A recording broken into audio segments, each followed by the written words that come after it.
Imagina que eres un colono francés en 1718. Acabas de cruzar el océano Atlántico, meses en el mar. Has sobrevivido tormentas, enfermedades, la amenaza constante de quedarte sin provisiones. Finalmente llegas a la costa de lo que se convertirá en Luisiana. Y ahora necesitas elegir dónde construir una ciudad, dónde establecer tu colonia, dónde invertir todos tus recursos y trabajo. Examina el terreno y tienes opciones. Hay áreas elevadas. Hay lugares por encima del nivel del mar con suelo sólido. Hay sitios a lo largo del río Mississippi que proporcionarían el mismo acceso estratégico al transporte acuático sin las complicaciones. Pero en cambio eliges un pantano. No cualquier pantano. Un pantano que está por debajo del nivel del mar. Un pantano donde el suelo es literalmente lodo líquido. Un pantano infestado de mosquitos que transmiten malaria y fiebre amarilla. Un pantano donde cualquier estructura pesada se hundirá en el suelo inestable. Y decides, sí, esto es perfecto. Construyamos aquí catedrales de piedra. Construyamos enormes edificios de ladrillo. Establezcamos toda una ciudad en un suelo que no soportará el peso. ¿Te parece lógico? Porque a mí no. Y cuanto más investigué sobre Nueva Orleans, más me di cuenta de que la historia oficial de su fundación tiene un problema fundamental. La geografía no encaja. La cronología no encaja. La tecnología requerida no encaja para la época. ¿Y si los colonos franceses no construyeron Nueva Orleans? ¿Y si la encontraron? ¿Y si ya había una ciudad allí, una ciudad acuática tartaria como Venecia que se había hundido parcialmente o había sido sepultada por el agua y el lodo que subían? ¿Y si Jean-Baptiste Lemoyne de Bienville llegó en 1718 y descubrió las partes superiores de edificios sobresaliendo de una civilización sumergida? ¿Y si todo lo que nos han enseñado sobre Nueva Orleans es una historia diseñada para ocultar esa verdad? Permíteme mostrarte la evidencia.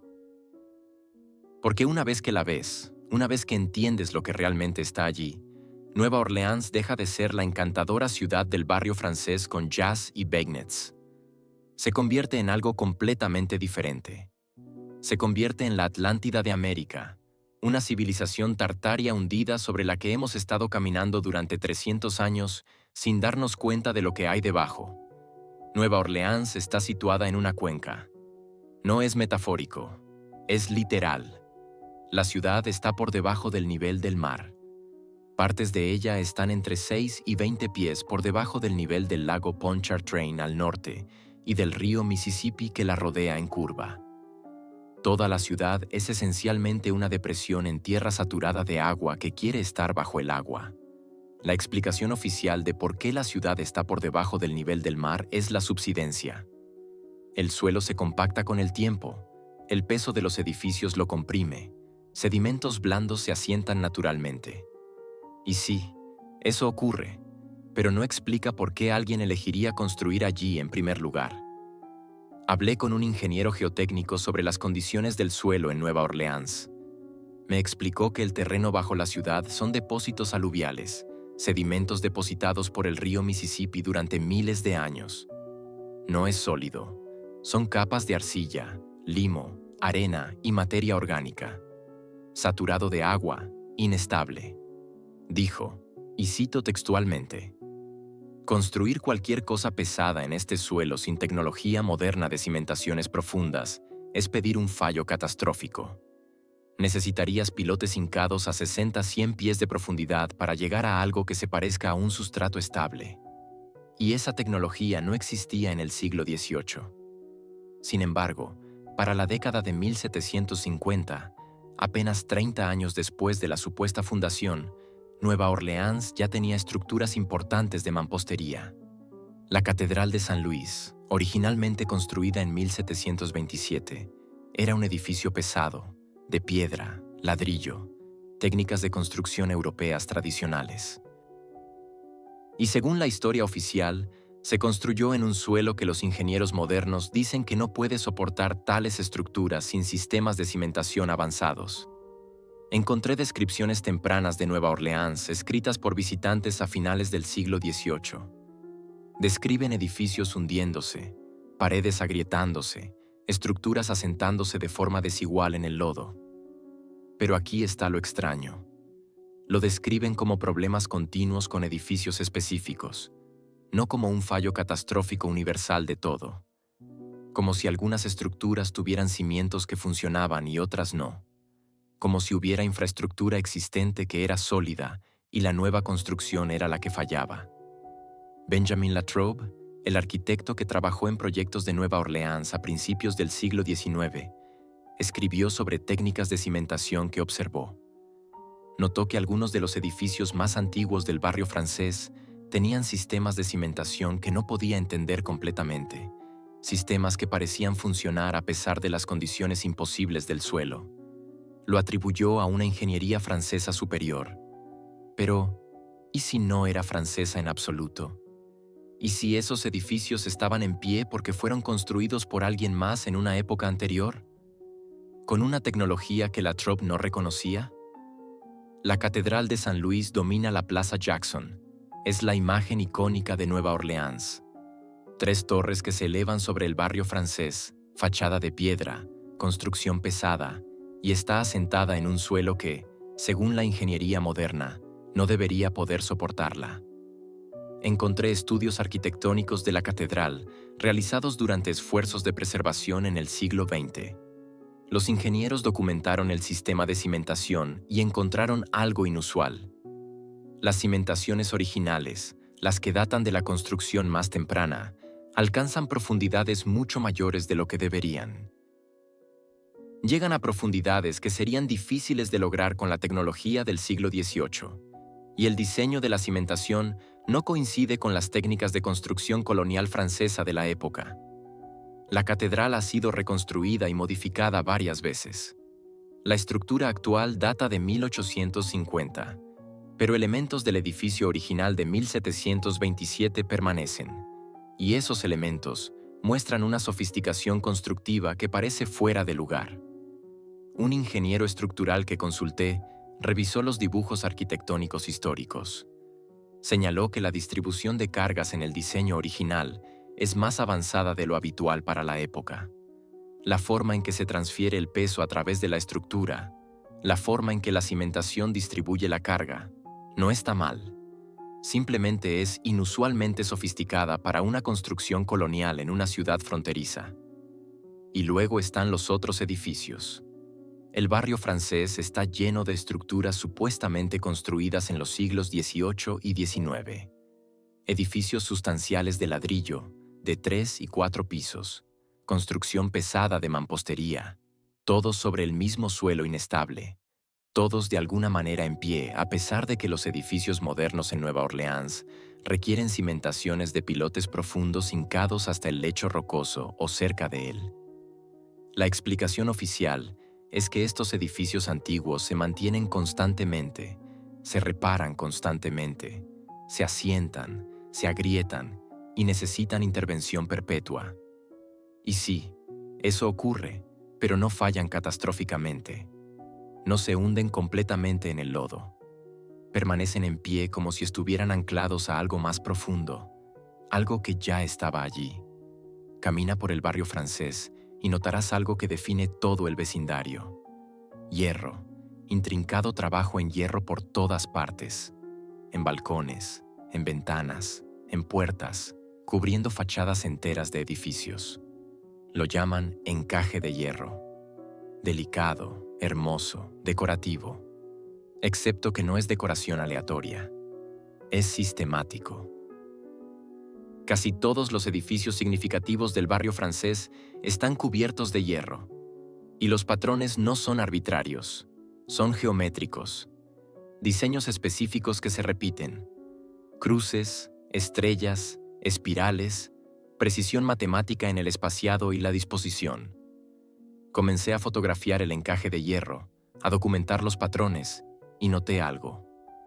El trabajo en hierro conecta de balcón a balcón, de edificio a edificio, y siempre conecta hacia arriba hasta las líneas del tejado, hasta las torres, hasta los puntos más altos de las estructuras. El hierro es un conductor, eso es básico. Y cuando cubres un edificio entero con marcos de hierro conectados, dispuestos geométricamente, todos conectando a los puntos más altos, estás creando algo específico, una jaula de Faraday, o una antena, o ambas cosas. Encontré referencias a perturbaciones electromagnéticas en Nueva Orleans, relatos antiguos de periódicos del siglo XIX que describen fenómenos atmosféricos extraños, luces en el cielo durante tormentas que parecían concentrarse sobre el barrio francés, informes de brújulas que actuaban de forma extraña cerca de ciertos edificios, relojes que adelantaban o atrasaban dependiendo del lugar en la ciudad. Estos relatos se descartan como superstición, cultura vudú, misticismo. Pero, ¿y si estaban observando fenómenos eléctricos reales? ¿Y si el encaje de hierro no era decorativo? ¿Y si era tecnología funcional, parte de un sistema de recolección de energía atmosférica como hemos documentado en otros edificios del Viejo Mundo? El estilo se atribuye a la influencia colonial española. Los balcones de hierro eran comunes en España, pero la escala es diferente. La naturaleza sistemática es diferente. En España, los balcones de hierro son elementos decorativos en algunos edificios. En Nueva Orleans, son sistemas estructurales que cubren casi todo lo construido antes de 1850. Y aquí está el detalle crucial. El hierro más antiguo, las piezas que datan de los periodos más tempranos de la ciudad, muestran una sofisticación de fabricación que no debería existir. Hablé con un metalúrgico que examinó muestras de proyectos de preservación. Dijo que el hierro mostraba características de técnicas avanzadas de fundición, aleaciones más sofisticadas que el hierro forjado típico de la época y una precisión de fabricación que sería difícil sin equipo industrial. Su conclusión fue que el encaje de hierro más antiguo debió ser importado de Europa, creado por maestros artesanos usando las mejores técnicas disponibles. Pero, ¿y si no fue importado? ¿Y si ya estaba allí? ¿Parte de la ciudad original que los colonos encontraron y ocuparon? Nueva Orleans tiene un serio problema con el agua. Eso no es controvertido. La ciudad está por debajo del nivel del mar, rodeada de agua, construida sobre un pantano. El agua quiere inundar la ciudad constantemente. Por eso existe un elaborado sistema de bombas, canales, diques y drenaje que mantiene seca a Nueva Orleans. El sistema moderno fue diseñado en gran parte por A. Baldwin Wood a principios del siglo XX. Wood inventó bombas especializadas que podían mover enormes cantidades de agua. Sus diseños se consideran maravillas de la ingeniería. Todavía se usan hoy. Pero lo que la historia oficial pasa por alto es que Wood no creó el sistema desde cero. Estaba mejorando y mecanizando un sistema que ya existía. Un sistema de canales y drenaje que precedía su trabajo. Un sistema cuyos orígenes no están claros. Encontré mapas de Nueva Orleans de la década de 1700. Muestran una extensa red de canales a través de la ciudad. No simples zanjas de drenaje, vías acuáticas organizadas, patrones geométricos, redes de distribución que se parecen más a los canales de Venecia que a los sistemas de drenaje de una ciudad pantanosa fronteriza. La historia oficial dice que estos canales fueron excavados por los colonos franceses para drenar el pantano y hacer el terreno edificable. Pero la ingeniería requerida para crear un sistema funcional de canales en suelo por debajo del nivel del mar, rodeado de agua por todos lados, con la tecnología del siglo XVIII, es asombrosa. No solo estás cavando zanjas, estás creando un sistema que tiene que luchar constantemente contra la presión del agua desde todas direcciones. Hablé con un ingeniero hidráulico sobre esto. Explicó que crear canales estables en el suelo de Nueva Orleans requiere comprensión de la presión del agua, la mecánica de suelos y la ingeniería estructural. Las paredes de los canales necesitan estabilización o se derrumbarán. El flujo de agua necesita controlarse o erosionará todo. Y hacer esto a escala de ciudad con tecnología del siglo XVIII es apenas creíble. Su evaluación fue que o bien los franceses tenían conocimientos de ingeniería mucho más avanzados de lo que les atribuimos, o estaban trabajando con una infraestructura que ya estaba parcialmente en su lugar, mejorándola y modificándola en lugar de creándola desde cero. Y luego están las estaciones de bombeo. Las antiguas bombas de Wood son maquinaria industrial masiva que parece más propia de un paisaje urbano tartario que de la ingeniería estadounidense de los años 1920. Visité la estación de bombeo número 6, que ahora es un museo. La maquinaria es hermosa, engranajes enormes de bronce, ingeniería de precisión y una capacidad de potencia que parece excesiva incluso para las necesidades modernas. La guía turística mencionó algo interesante. Dijo que cuando hicieron estudios arqueológicos alrededor de las antiguas estaciones de bombeo, a veces encontraron evidencia de infraestructura hidráulica anterior. Canales de ladrillo, estructuras de piedra, cimientos que precedían al sistema de 1900. Pero estos hallazgos generalmente se descartaban como intentos coloniales fallidos de drenaje. Nunca se estudiaron seriamente, nunca se documentaron adecuadamente. ¿Y si Nueva Orleans no fue construida en un pantano? ¿Y si era una ciudad acuática? ¿Una Venecia tartaria diseñada para existir en armonía con el agua en lugar de luchar constantemente contra ella? ¿Y si los canales y vías acuáticas que vemos hoy son reconstrucciones rudimentarias de un sistema original mucho más sofisticado? A unos 30 millas al este de Nueva Orleans, en las marismas, hay una estructura que no debería existir: Fort Pike, construido a partir de 1819. Es un fuerte en estrella. Precisión geométrica perfecta. 5 bastiones puntiagudos formando un patrón de estrella. Y está en el agua, literalmente rodeado de marismas y lago. Fui a Fort Pike, estuve en el terreno, miré los cimientos e inmediatamente tuve preguntas que los marcadores históricos no responden. El fuerte está hecho de ladrillo, millones de ladrillos, construcción pesada, y está construido en terreno pantanoso parcialmente sumergido. La historia oficial dice que los ingenieros de 1819 diseñaron un sistema de cimentación usando pilotes de madera hincados en la marisma para crear una plataforma estable para la construcción de ladrillo. Pero mira la precisión. Estrella geométrica perfecta. Muros que se elevan uniformemente. Estructuras que han resistido más de 200 años en un ambiente que destruye la construcción moderna. El puente de Fort Pike, que da acceso vehicular al fuerte, fue construido en la década de 1960. Ya se está deteriorando, necesita mantenimiento constante.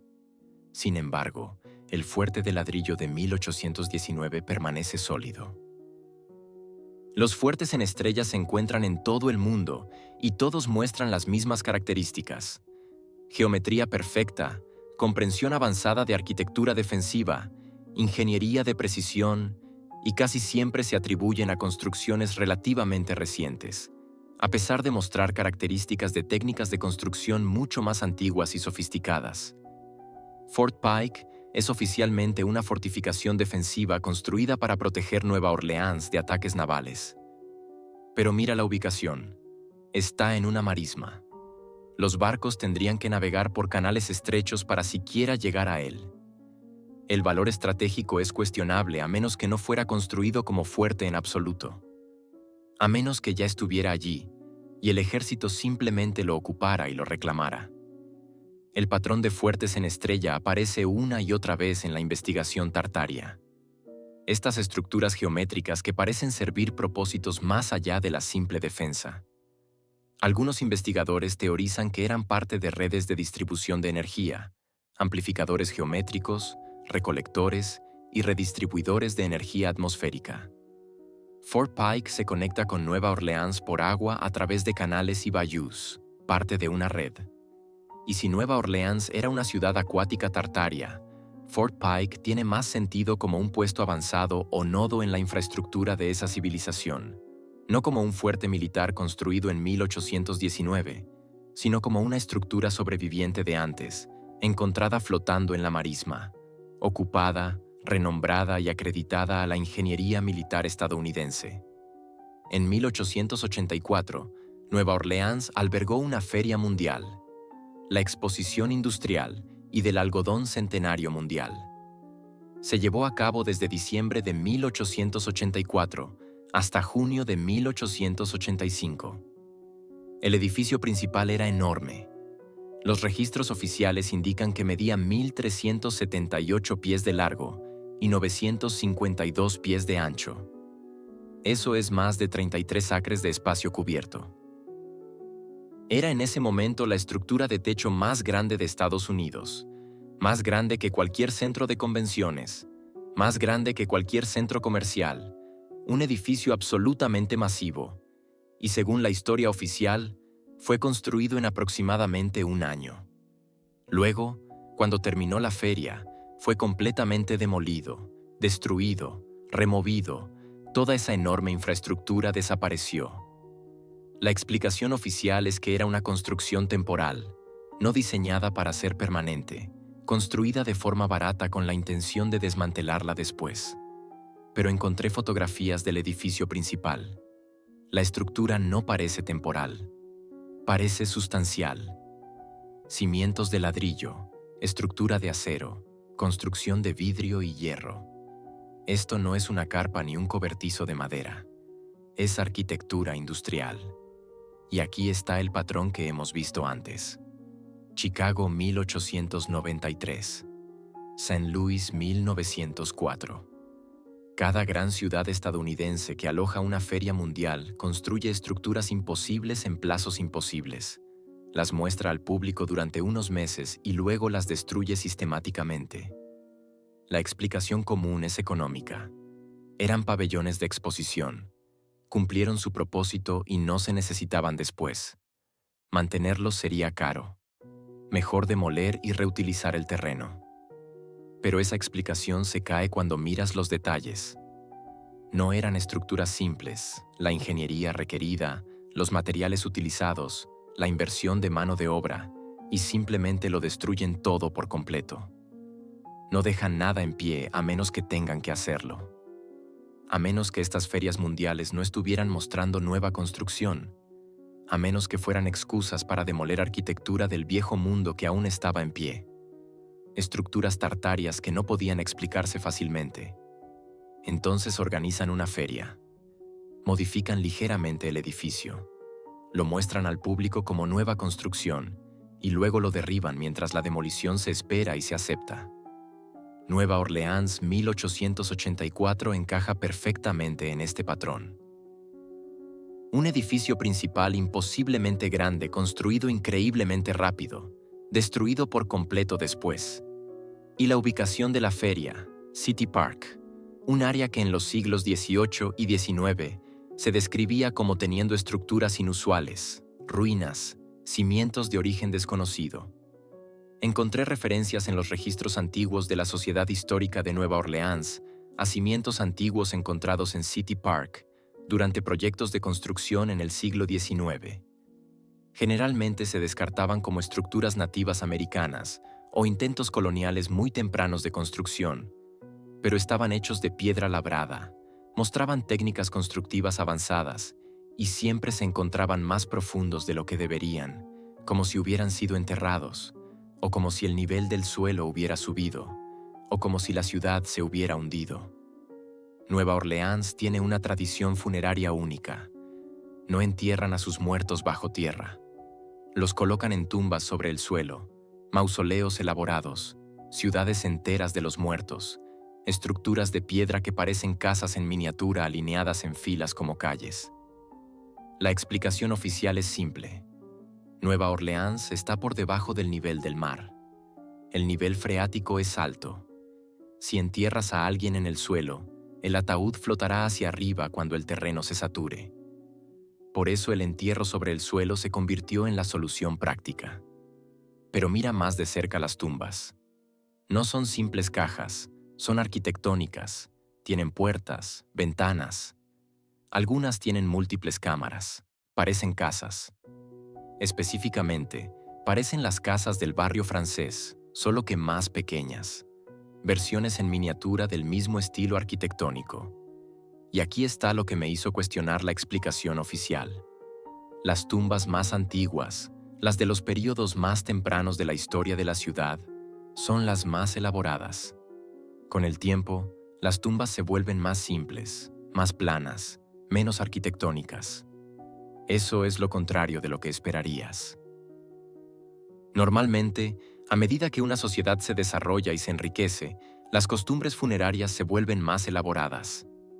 Pero en Nueva Orleans, las tumbas más antiguas son las más sofisticadas. Encontré descripciones de visitantes tempranos a Nueva Orleans que vieron estos cementerios y los describieron como ruinas, no como construcciones nuevas, como lugares antiguos. Esa perspectiva fue descartada más tarde como exageración romántica.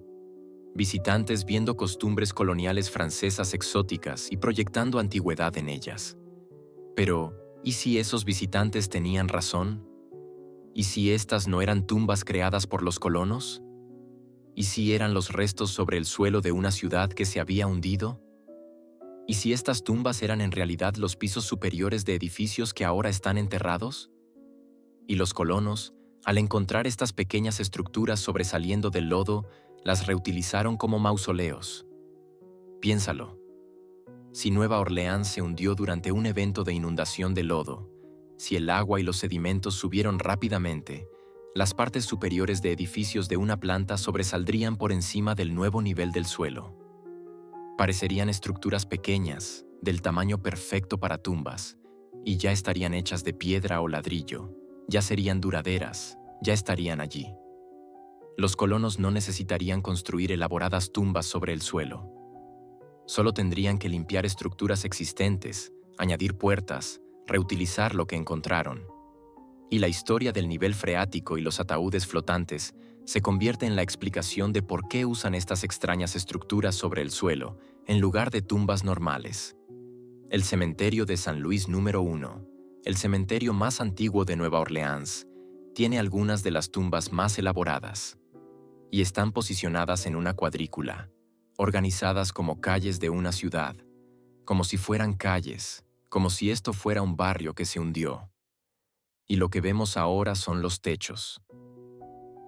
No digo que pueda probar esto, pero digo que una vez que ves las tumbas de esta manera, una vez que las imaginas como las partes superiores sobrevivientes de edificios sumergidos, todo el paisaje de Nueva Orleans cambia. No estás caminando por una ciudad construida en 1718. Estás caminando encima de una ciudad mucho más antigua, una civilización acuática tartaria que se hundió. Y todo lo que está por encima de la línea de lodo fue reclamado y reutilizado por personas que lo encontraron y dijeron que lo construyeron. Permíteme conectar todo esto porque individualmente cada pieza puede parecer especulación o interpretación alternativa, pero juntas forman un patrón. Un patrón consistente con lo que hemos documentado en otras investigaciones. Nueva Orleans está por debajo del nivel del mar, no por una subsidencia gradual durante 300 años, sino porque siempre fue una ciudad acuática. Una Venecia tartaria, diseñada para existir en armonía con el agua. Construida con tecnología hidráulica avanzada, con cimientos que alcanzaban profundidades estables, con sistemas de manejo de agua que trabajaban con el entorno en lugar de luchar contra él. Luego ocurrió algo. Una inundación de lodo. Una catástrofe acuática. El mismo evento del que vemos evidencia en todo el mundo. El agua y los sedimentos subieron rápidamente. La ciudad se hundió parcialmente. Los edificios fueron enterrados. El nivel de la calle subió y lo que había sido una próspera ciudad acuática se convirtió en una ruina parcialmente sumergida. Cuando los colonos franceses llegaron en 1718, no encontraron un pantano vacío. Encontraron las partes superiores de edificios sobresaliendo del lodo y el agua. Encontraron un sistema de canales ya parcialmente en su lugar. Encontraron infraestructura que no entendían pero podían usar. Así que la ocuparon, la reclamaron, dijeron que la construyeron. El encaje de hierro que cubre cada edificio que ya estaba allí, parte del sistema de recolección de energía de la ciudad original. Los colonos lo vieron como trabajo metálico decorativo y lo conservaron, sin saber nunca que era tecnología funcional. La Catedral de San Luis y otras estructuras pesadas de piedra siguen en pie porque están ancladas a cimientos anteriores. Cimientos construidos con tecnología que los colonos no podían replicar.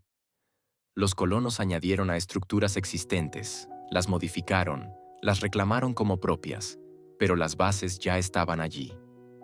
El elaborado sistema de canales que precedía a los colonos Lo encontraron parcialmente lleno de lodo. Lo limpiaron, intentaron mantenerlo con su tecnología limitada. Eventualmente, en el siglo XX, A. Baldwin Wood llegó y mecanizó un sistema que ya era antiguo. Lo hizo funcionar con bombas e ingeniería moderna, pero estaba restaurando y mejorando, no creando. Fort Pike y otros fuertes en Estrella de la región eran nodos en la red original de la ciudad acuática Tartaria. Estructuras geométricas con funciones que no entendemos completamente. El ejército los encontró, los ocupó, los convirtió en posiciones defensivas, pero no los construyó. La Feria Mundial de 1884. Ese fue el momento en que necesitaron destruir las últimas estructuras claramente tartarias. Edificios que eran obviamente más avanzados de lo que los colonos podrían haber construido. Así que organizaron una feria, mostraron estas estructuras al público como nueva construcción, como ejemplos de ingeniería estadounidense moderna, y luego las derribaron mientras la demolición era esperada y aceptada. Y las ciudades de los muertos, esas son los techos visibles de la ciudad original, las partes que sobresalieron por encima de la línea de lodo después de la inundación, lo suficientemente pequeñas como para ser reutilizadas como tumbas. Estructuras preexistentes convenientes que resolvieron el problema de entierro en una ciudad donde el nivel freático ahora era alto porque el nivel del suelo había subido. Fui a Nueva Orleans específicamente para ver esto con mis propios ojos, para caminar por el barrio francés, para pararme en Fort Pike, para visitar los cementerios. Y una vez que sabes qué buscar, la evidencia está por todas partes. Los edificios son demasiado pesados para el suelo, pero permanecen en pie porque están anclados a algo más profundo, a algo anterior. El trabajo en hierro es demasiado sistemático, demasiado geométrico, demasiado universal para ser decoración. Es tecnología que ya no entendemos. El sistema de canales es demasiado sofisticado para la ingeniería colonial del siglo XVIII. Es un remanente de una civilización hidráulica avanzada. Los fuertes en Estrella son demasiado perfectos, demasiado geométricamente precisos, demasiado bien preservados para hacer construcciones militares recientes en una marisma. Son sobrevivientes de antes. Y la ciudad está por debajo del nivel del mar, no porque se hundiera gradualmente durante 300 años, sino porque ya estaba hundida cuando llegaron los colonos. Ocuparon el terreno alto, las partes superiores de las estructuras, las partes que permanecieron por encima del agua y el lodo, y han estado manteniendo esos remanentes desde entonces, sin admitir nunca que no construyeron nada de eso. Nueva Orleans es la Atlántida de América. No hipotética, no mitológica. Física, real, presente. Una ciudad acuática tartaria que se hundió parcialmente y luego fue ocupada y reclamada por personas que la encontraron. La evidencia no ha sido destruida porque la mayoría de la gente no sabe qué está mirando. El encaje de hierro es solo decoración para los turistas. Los cementerios son solo costumbres locales peculiares. La geografía por debajo del nivel del mar es solo una desafortunada planificación colonial. Fort Pike es solo un viejo fuerte militar. Los canales son solo drenaje. Pero si entiendes el patrón, si has visto que esta misma historia se repite en ciudades de todo el mundo, Nueva Orleans se vuelve obvia. No es arquitectura colonial francesa. Es arquitectura de ciudad acuática tartaria ocupada, modificada, mantenida y acreditada a personas que la encontraron, no que la construyeron. Las implicaciones de esto son abrumadoras. Si Nueva Orleans es una ciudad tartaria hundida, entonces toda la narrativa de la colonización estadounidense cambia. Los colonos no estaban construyendo civilización en una selva vacía. Estaban ocupando las ruinas de una civilización más avanzada, encontrando ciudades que ya existían, mudándose a estructuras que no podían replicar, usando tecnología que no entendían y reclamándolo todo como su propio logro. Esto explica tantas cosas con las que la historia oficial tiene dificultades. ¿Por qué las ciudades coloniales mostraban ingeniería sofisticada inmediatamente? ¿Por qué aparecía construcción pesada de piedra en lugares con condiciones de suelo imposibles? ¿Por qué aparecían sistemas de canales y manejo de agua en ciudades fronterizas que supuestamente apenas tenían infraestructura básica? No lo crearon, lo encontraron. Ocuparon el terreno alto sobreviviente de ciudades hundidas. Mantuvieron sistemas que ya estaban en su lugar. Y escribieron una historia que se acreditaba a sí mismos la construcción de lo que solo habían encontrado y reclamado. Nueva Orleans lo demuestra más claramente que la mayoría de las ciudades porque la geografía es tan imposible. Nadie construiría voluntariamente una ciudad de piedra en un pantano por debajo del nivel del mar. Pero si la ciudad ya estaba allí, si se había hundido y estabas ocupando lo que quedaba por encima de la línea de lodo, entonces todo tiene sentido. Los edificios pesados permanecen en pie porque están anclados a cimientos anteriores. Los canales funcionan porque usan un sistema diseñado por ingenieros hidráulicos que entendían las ciudades acuáticas. El encaje de hierro cubre todo porque era parte de una red de recolección de energía atmosférica. Fort Pike está en la marisma porque era parte de la infraestructura original de la ciudad. Y las tumbas parecen casas en miniatura porque lo son. O más bien, son las casas cuyos techos ahora están enterrados. Camina por Nueva Orleans con esta comprensión y la ciudad se transforma. No estás viendo el encanto del barrio francés. Estás viendo los restos visibles de una civilización tartaria hundida. Cada balcón de hierro es una pista. Cada edificio pesado de piedra que no debería estar en pie es evidencia. Cada canal es un remanente. Cada fuerte en estrella es un sobreviviente. Y el agua que constantemente amenaza la ciudad no es un problema que resolver con bombas y diques. Es la ciudad intentando regresar a su estado original. Nueva Orleans fue diseñada para existir con el agua, para trabajar con ella, para usarla. La ciudad moderna lucha constantemente contra el agua porque no entendemos el diseño original. Intentamos mantener seco lo que estaba destinado a estar mojado. Los franceses no construyeron Nueva Orleans en un pantano. Encontraron una ciudad acuática que se había hundido. Ocuparon el terreno alto. Mantuvieron lo que pudieron. Destruyeron lo que no podían explicar. Y escribieron una historia que los convirtió en los constructores de lo que solo habían encontrado.